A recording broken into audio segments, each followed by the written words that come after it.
Halo semuanya, perkenalkan nama saya Paulus Miki Febrian. Saya memiliki NIM 333219052. Pada kesempatan kali ini, saya akan membahas mengenai ujian tengah semester mata pelajaran kecerdasan buatan. Eh, Pertama-tama hal yang kita lakukan untuk eh, melanjutkan mengerjakan UTS ini, kita mendownload data-data yang diperlukan. Bagi berikut, kita menginstal OpenCV-Python, install Matplotlib, dan install NumPy. Selanjutnya kita adalah mendownload data-data yang diperlukan sesuai dengan listing program yang telah ditentukan.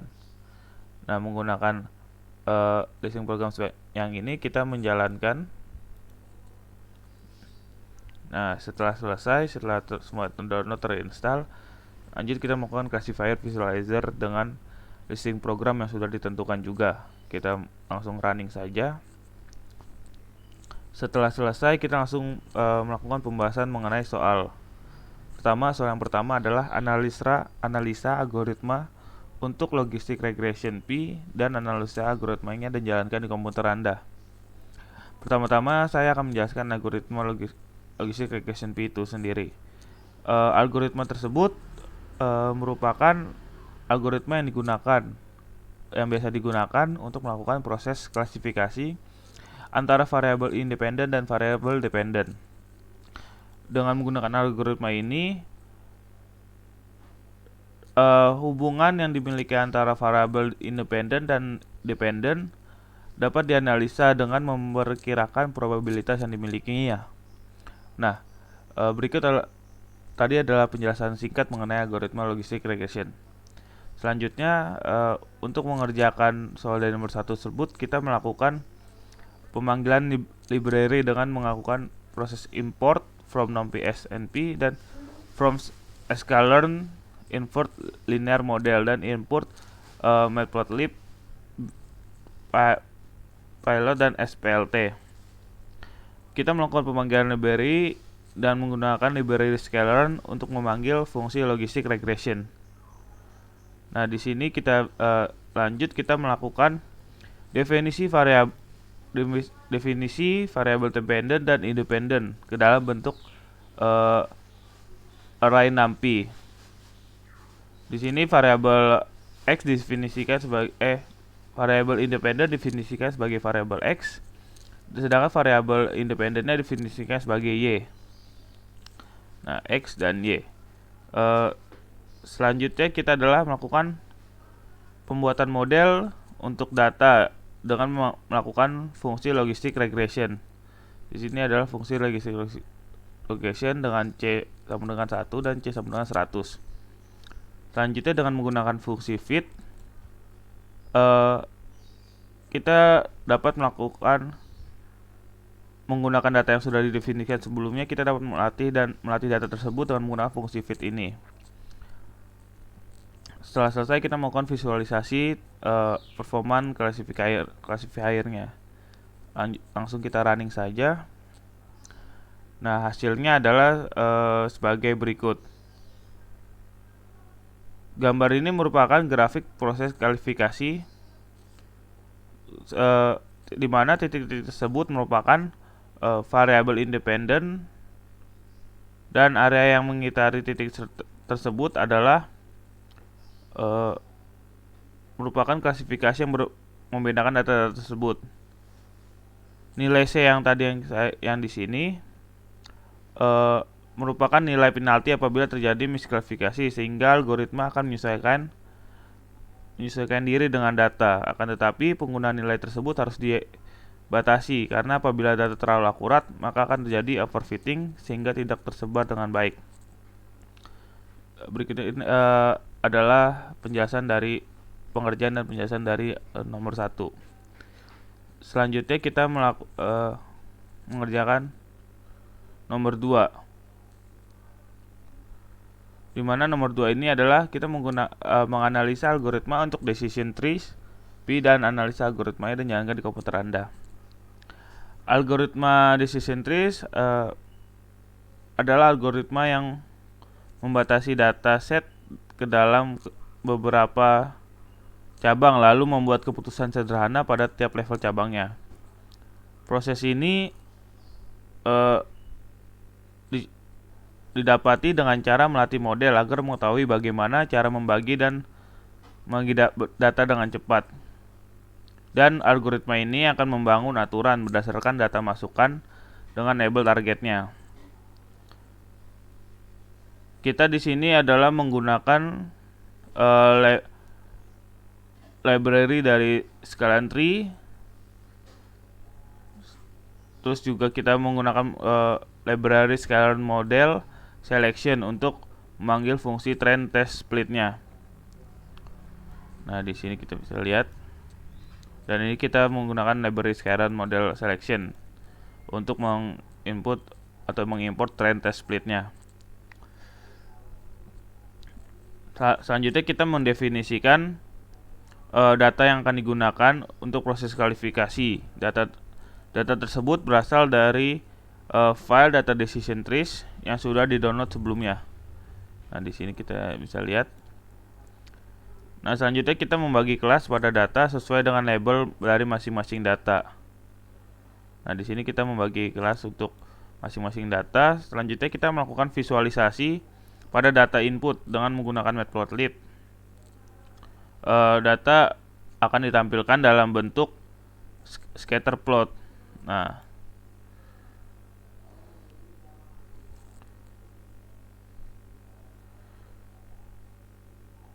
di sini setelah sudah selesai semua, kita jalankan dan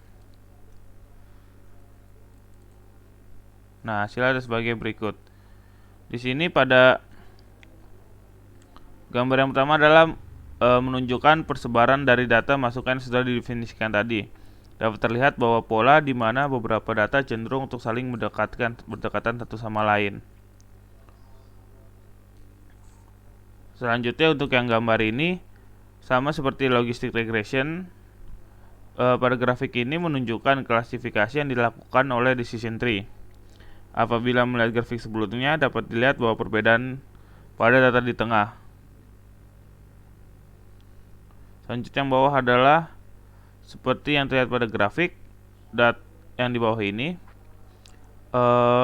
Hasil testing berhasil diklasifikasi, akan tetapi tidak semua data berhasil diprediksi karena beberapa data ada yang tercampur.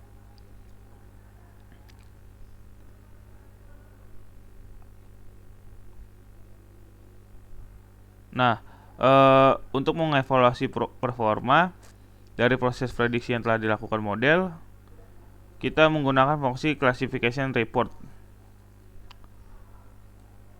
Classification report itu adalah yang ini. Nih, untuk melakukan evaluasi. Selanjutnya, berdasarkan data yang ada, terlihat bahwa algoritma prediksi memberikan persentase sekitar 97% pada presisi, recall, dan akurasi. Nah, berikut tadi adalah penjelasan dari soal nomor 3. Selanjutnya untuk soal sebelumnya adalah melakukan penjelasan mengenai soal nomor 2. Selanjutnya untuk soal pada nomor 3, analisa algoritma untuk MENSIF P dan analisa algoritmanya dan jalankan di komputer Anda. MENSIF adalah algoritma yang digunakan untuk dalam unsupervised, di mana sering digunakan untuk klarifikasi, namun tidak dilakukan proses asumsi pada data-datanya. Tujuan utama dari algoritma ini adalah untuk mengidentifikasi lokasi dari sentroid.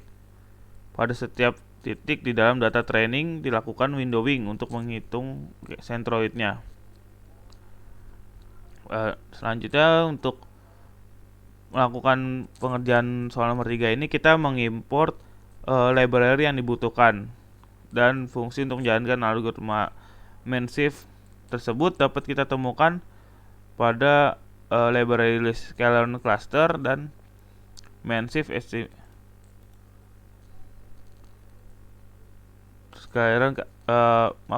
untuk algoritma MENSIF kita dapat temukan library-nya pada Scalene cluster. Pertama kita harus melakukan mendefinisikan data-data yang akan digunakan sebagai input. Nah, ini adalah data inputnya. Terus langsung mengidentifikasi estimasi bandwidth untuk data independen. Estimasi the bandwidth of X atau mengestimasi data independennya yang akan menunjukkan estimasi kepadatan pada proses MENSIF. Selanjutnya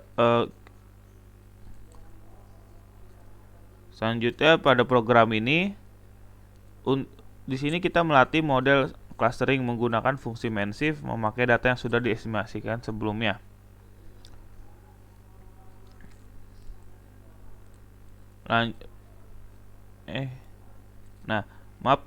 Program ini berfungsi untuk melatih model clustering menggunakan fungsi MENSIF memakai data yang sudah diestimasi sebelumnya. Nah, untuk yang program ini tadi adalah kita melakukan ekstraksi nilai tengah dari cluster yang sudah terbentuk sebelumnya ini. Nah, setelah itu kita melakukan estimasi untuk mengetahui proses jumlah yang sudah terbentuk sebelumnya. Dan kita melakukan visualisasi dari titik-titik data dan menggambar titik dari tengah klaster yang terbentuk. Nah, setelah selesai kita melakukan running.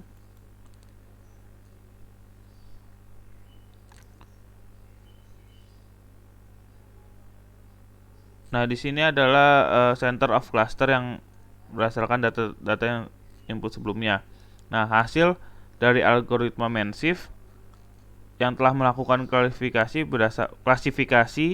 berdasarkan data yang sudah diberikan, di mana setiap objek saling berdekatan untuk berbentuk dan memiliki bentuk yang berbeda dengan klaster yang lain.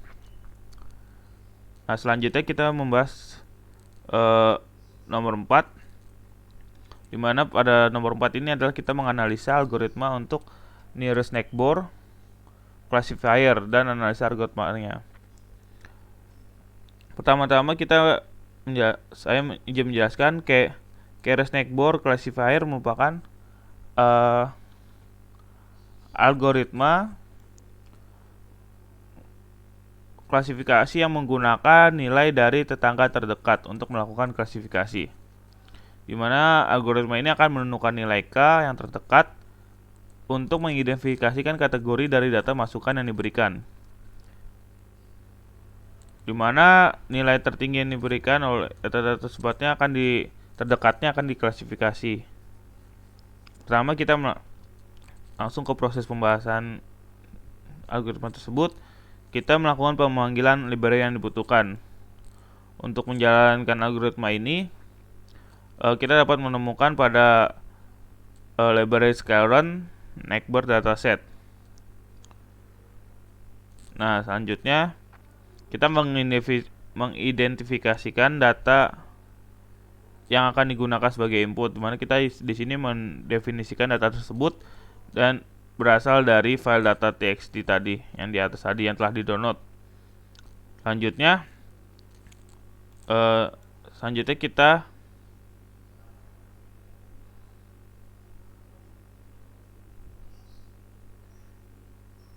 melakukan pembagian untuk variabel independen dan variabel dependennya.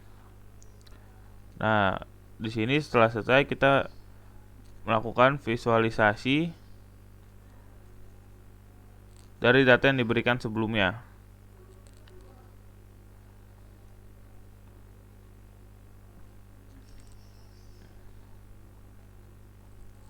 Setelah selesai kita run.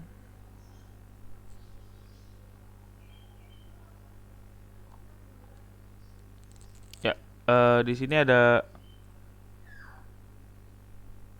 4 gambar tersebut, di mana saya menjelaskan yang pertama dulu. Di sini adalah input data, di mana terdapat 4 kelas yang dimiliki oleh data, dan setiap data berbeda ditandai oleh label yang dipresentasikan dalam simbol yang berbeda. Nah, selanjutnya kita mendefinisikan banyaknya tetangga yang terdekat, di mana jumlah tetangga terdekat adalah yang perlu diperhatikan oleh model adalah 12. Lalu membentuk model klasifikasi dari KNN atau Key Nearest Neighbor tersebut dengan menggunakan fungsi KN Neighbors Classifier. Nah, di sini selanjutnya kita melatih model menggunakan training data yang definisikan sebelumnya dengan menggunakan classifier fit ini. Nah, setelah selesai kita melakukan visualisasi data menggambarkan perbatasan yang dimiliki oleh setiap kelas pada data. Nah, hasilnya akan seperti ini, di mana setiap label yang berbeda memiliki kawasan tersendiri. Area tersebut visualisasi dari data proses klasifikasi kelas-kelas yang berbeda tiap datanya. Lanjut.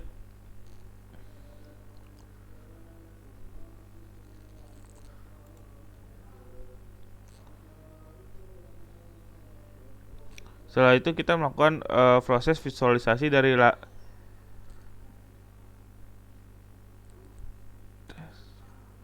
Nah, di sini kita melakukan visualisasi dari lokasi data yang digunakan sebagai data masukan.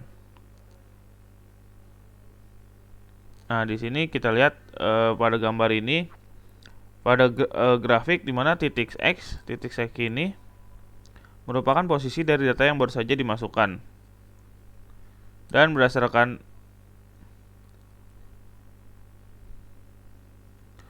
nilai K yang telah dimasuk, berdasarkan nilai K dari data terdekat dan melakukan visualisasi, maka akan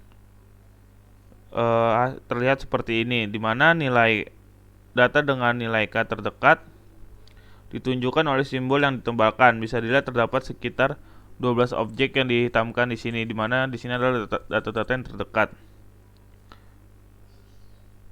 Nah, karena jumlah di sini yang diperhitungkan yang dituliskan tadi syarat sebagai 12 objek. Di mana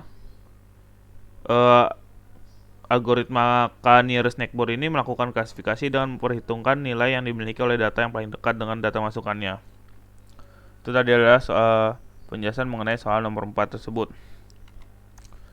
Selanjutnya kita mengerjakan soal nomor 5, di mana soal nomor 5 ini adalah analisa algoritma untuk state P dan analisa algoritma dan jalankan di komputer Anda.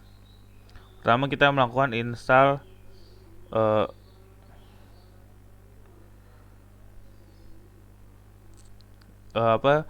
algoritma state P-nya adalah merupakan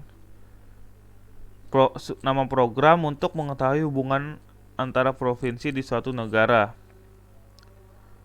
di mana dalam perencanaan program tersebut digunakan sebuah pendekatan yang dinamakan logic programming yang didasarkan pada penggunaan logika formal untuk mengungkapkan fakta atau aturan dari suatu permasalahan.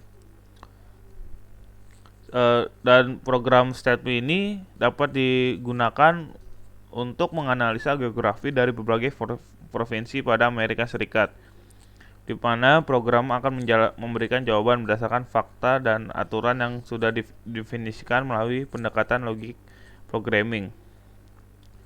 Nah, di sini kita melakukan import dari library menginstal library logp dan mengimport library logp yang akan berguna untuk menjalankan logic programming.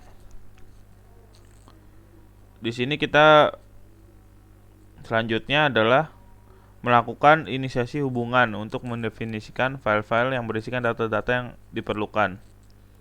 Nah, di sini adalah proses inisiasinya. Selanjutnya kita melakukan pembacaan file dari file yang diberikan sebelumnya dan ditambahkan fakta-fakta ke dalam base berdasarkan data-data yang dalamnya. Nah, di sini Selanjutnya kita menginisiasi antara variabel X dan variabel Y-nya.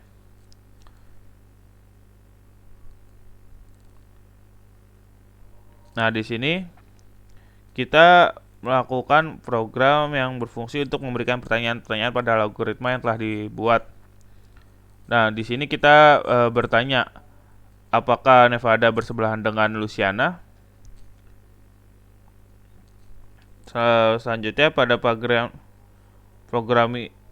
bagian ini ditampilkan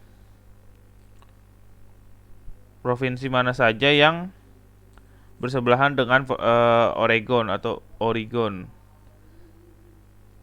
Nah, selanjutnya pada program ini kita akan menampilkan provinsi mana saja yang bersebelahan dengan Mississippi dan berada di daerah pesisir. Nah, di sini adalah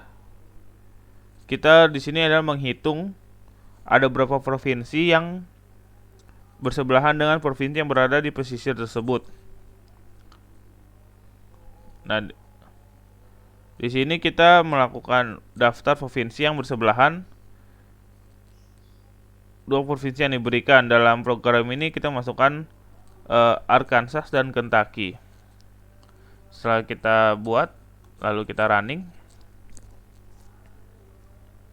Nah, setelah selesai akan memiliki hasil tersebut. Apakah Nevada bersebelahan dengan Louisiana? Jawabannya tidak.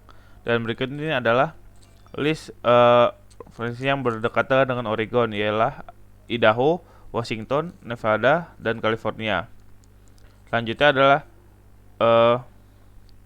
list provinsi.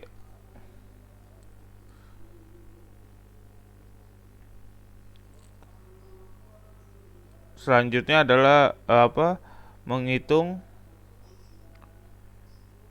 menampilkan provinsi mana saja yang bersebelahan dengan Mississippi dan berada di daerah pasir, yaitu adalah Alabama.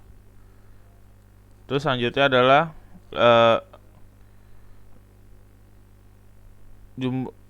menghitung berapa provinsi yang bersebelahan dengan provinsi yang berada di pesisir, yaitu adalah Maryland, Indiana, Texas, California, New Jersey, West California, dan Wisconsin.